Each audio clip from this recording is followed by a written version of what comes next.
Morning, good afternoon, good evening. It's not every day that one listens an African leader admitting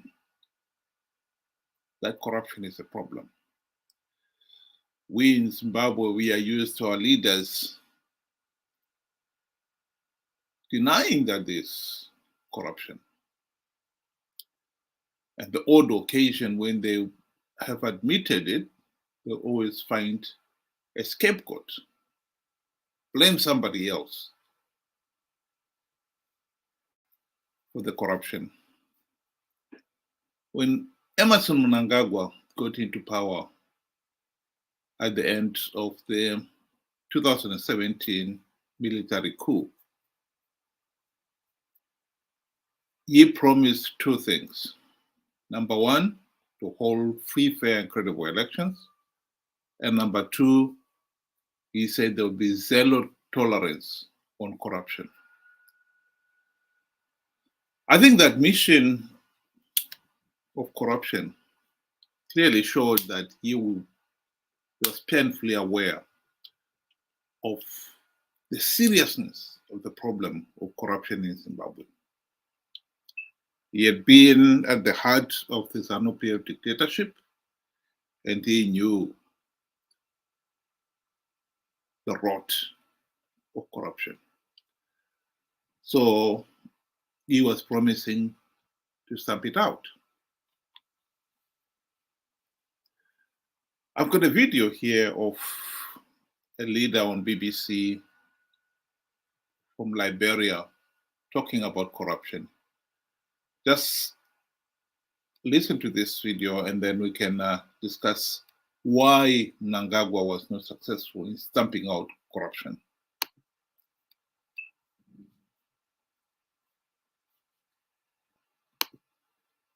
Look at Liberia today. Where are the clinics? Where are the schools? Where are the streets? Where are the roads? Not because we couldn't build them, but the monies have been diverted to individuals. And what are these individuals? They go outside the country, they buy houses, but the country that they make the money from, they are afraid to use the money there. So they go out, they forget that there are hundreds of children here that are not going to school. There are no medical. I have a very close friend now who is sick in Foya. He could have been brought here by helicopter, but where they? Corruption is a poison. Whatever it touches, it destroys. It deprives people from having good roads. It deprives others from having good medical facilities. You're always wishing to go elsewhere when you can have it right here. That's what corruption does. It destroys a nation. It makes people become disrespected because people think we are a country living on handout when we shouldn't be. Well, I think very few people would dispute that. What the gentleman was talking about is exactly what has happened to Zimbabwe. Zimbabwe's basic services, such as education and healthcare, have all but collapsed. Infrastructure, roads, power supply, supply of clean water, they too are in the advanced stages of decay and rot because millions of dollars have been siphoned by corrupt leaders to either pay for their lavish lifestyles or, like he's saying, they've taken out of the country to build mansions there. It is no secret that the late dictator Robert Mugabe and his wife had mansions outside Zimbabwe. Grace is hardly ever in Zimbabwe, ever since the death of her husband. She has got a mansion in Dubai, and some believe in Malaysia as well, or Singapore. The lavish lifestyle that Mugabe lived is unbelievable. They built this blue roof mansion at the expense of, some believe, as much as 3 to 4 billion US dollars. Money that should have been used to build Batoka Coach or Wange stage 7 and 8, that would have increased Zimbabwe's power supplies and would have had 40 years of power supply. The downstream benefits of that project is simply unbelievable. And yet, we got instead this blue roof mansion, which Grace has since abandoned. And she is living in Dubai.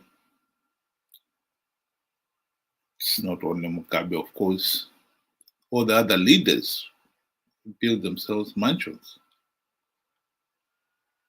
Our friend Poer, when the coup happened in 2017, his life was saved because his mansion had bulletproof glasses. Not even an AK-47 rifle bullet could penetrate that.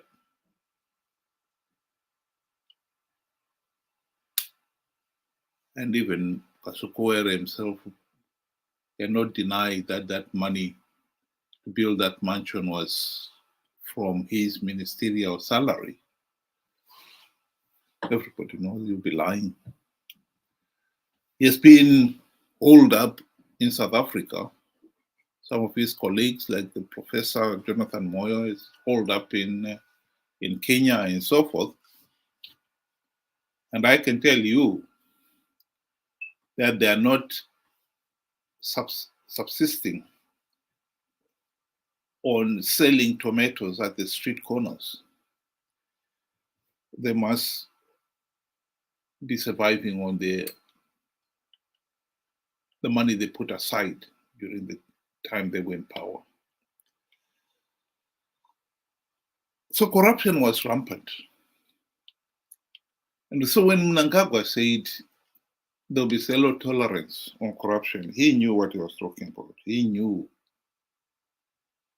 the damaging effect corruption had on the country's economy. It's now 7 years down the line, and corruption now is actually worse than during Mugabe's time. Why? I think that is a good question that we must attempt to answer. I would give 3 basic reasons why Mnangagwa failed to stamp out corruption in Zimbabwe.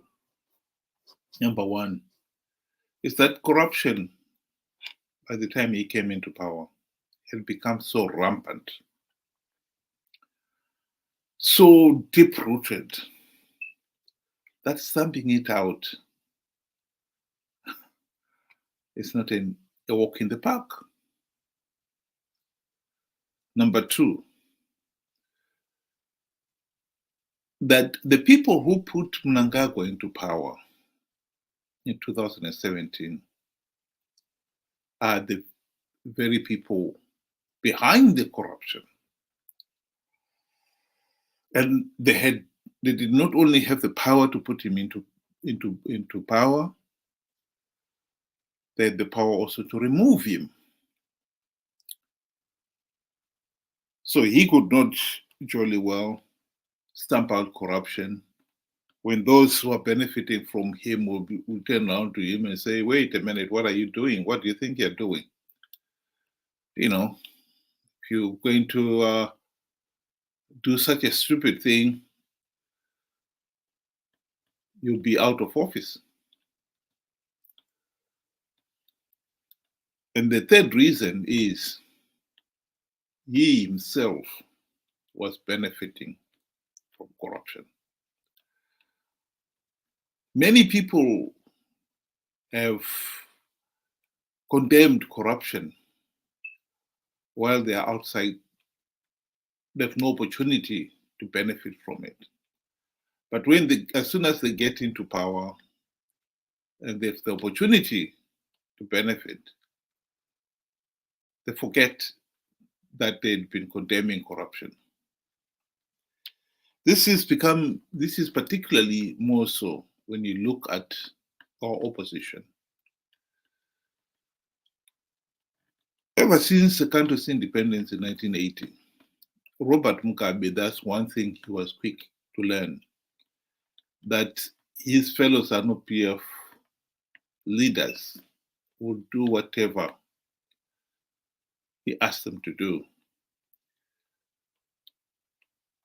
if their palms are properly greased. So corruption in Zimbabwe started almost immediately after independence. In an interview with the media owner, Trevor Nuve, Dr. Simba Makoni revealed how Robert Mugabe, soon after independence, gave all his ministers the Mercedes-Benz limousines to replace the Peugeots that Ian Smith gave to his ministers. Those limos were not budgeted for by the outgoing government of Ian Smith. And I can bet you that the incoming ZANU-PF cabinet had not even discussed it. This was a gift from then Prime Minister Robert Mugabe to his ministers.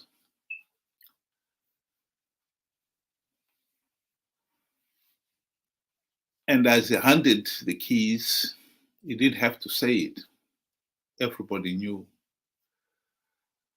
that if you want to enjoy the benefits of being at the top, you had to listen to what Mugabe had to say.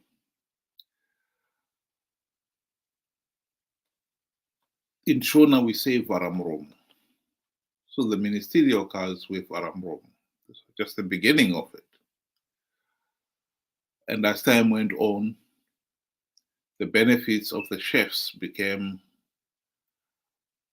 started to mount up. And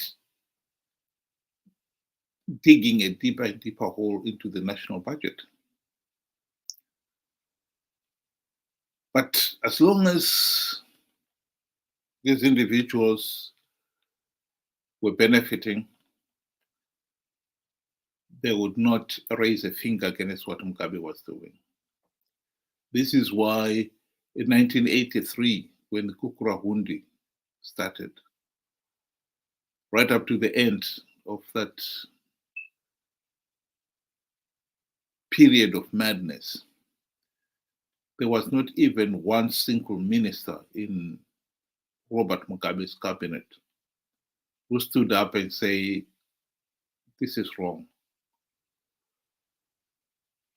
They were benefiting from this patronage system. And they were not going to rock the boat. They went along with it. Fast forward to 2008, when the country had its best ever golden opportunity to implement the democratic reforms which would have stopped ZANU-PF rigging the elections. Morgan Tsvangirai and his MDC friends, Mugabe saw to it that they too got the ministerial cars, the very generous salaries and allowances.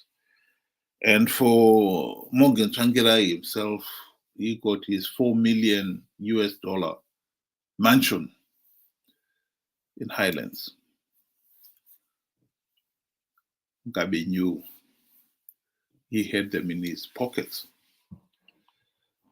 The MDC leaders failed to implement even one token reform. 5 years of the GNU. And ever since the GNU debacle, the MDC leaders have participated in flawed elections, knowing fully well that they were flawed, that ZANU-PF was rigging them. But as long as they were getting a share of the spoils of power, they were willing to go along. And this is why we are where we are. Corruption is a poison. I totally agree with the gentleman. But unfortunately, this is a poison which the nation, while those in positions of power, before they get into power, they know this is something that must be stamped out. But once they get into power, they know they have got the opportunity to feather their own nest through corruption. And so they think, no, I shouldn't stamp it out. Not for now. I need to feather my own nest first, then I'll stamp it out. But of course, once you get sucked into the system, you cannot stamp it out. Mnangagwa would not be able to stamp out corruption because, as the Al Jazeera Gold Mafia documentary revealed, he is one of the beneficiaries of the corruption. In the documentary, he is referred to as number one. Number one would want this. Number one said we'll do this. And as president, the individuals involved with the corruption know that they were well protected. And lo and behold, even after the documentary was aired and those involved were named, the regime has done nothing to arrest them or punish them in any way. Indeed, since the last election, it has been business as usual. We are not going to stamp out corruption because those in power are the ones who are benefiting from it. Because corruption has been going on for so many years, it's now deep-rooted. And anyone who gets into a position where they have the power or the opportunity to stamp it out is tempted to enjoy the benefits first before they can stamp it out. And those like Mnangagwa, who gets into power on the back of corruption and having benefited from it, would never stamp it out. Mnangagwa cannot afford to have the truth about corruption revealed. Some people believe he's one of the richest individuals in Zimbabwe. If there was to be an honest government in Zimbabwe, he may find himself being asked to account for his wealth. And that's the last thing you would want to do. Grace Mugabe knows, for instance, that if ZANU-PF, another faction of ZANU-PF, had not got into power in 2017, and we had a truly accountable, competent government in power, I think she would be back in Zimbabwe right now.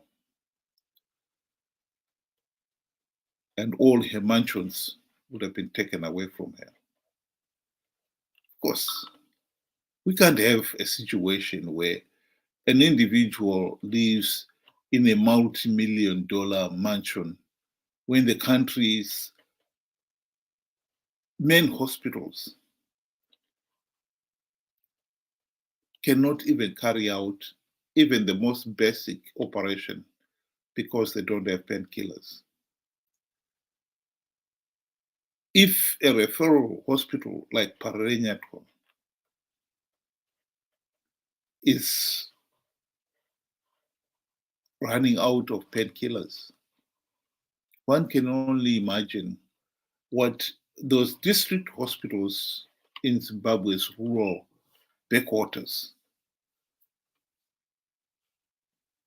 are suffering, the sorry state they are in.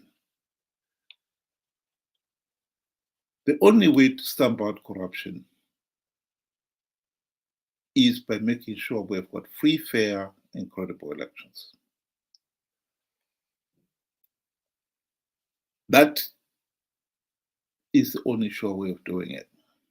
But at the present moment, the corrupt have got so much wealth that they are spending most of that wealth to make sure that no reforms are implemented and that the country will never hold free, fair, and credible elections. But that should not stop us as a people aspiring for free, fair, and credible elections. Indeed, if the MDC leaders had not sold out during the GNU, I believe Zimbabwe would be out of this nightmare right now. The fact that the opposition sold out does not mean there are no competent opposition leaders out there who can get those reforms implemented. The biggest problem we have here also is the electorate themselves.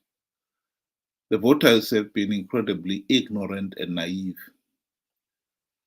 It is shocking that after 23 years of MDC CCC, and without even one token reform implemented, there are still ordinary Zimbabweans out there who still believe that the opposition, MDC and CCC, are the nation's best hope.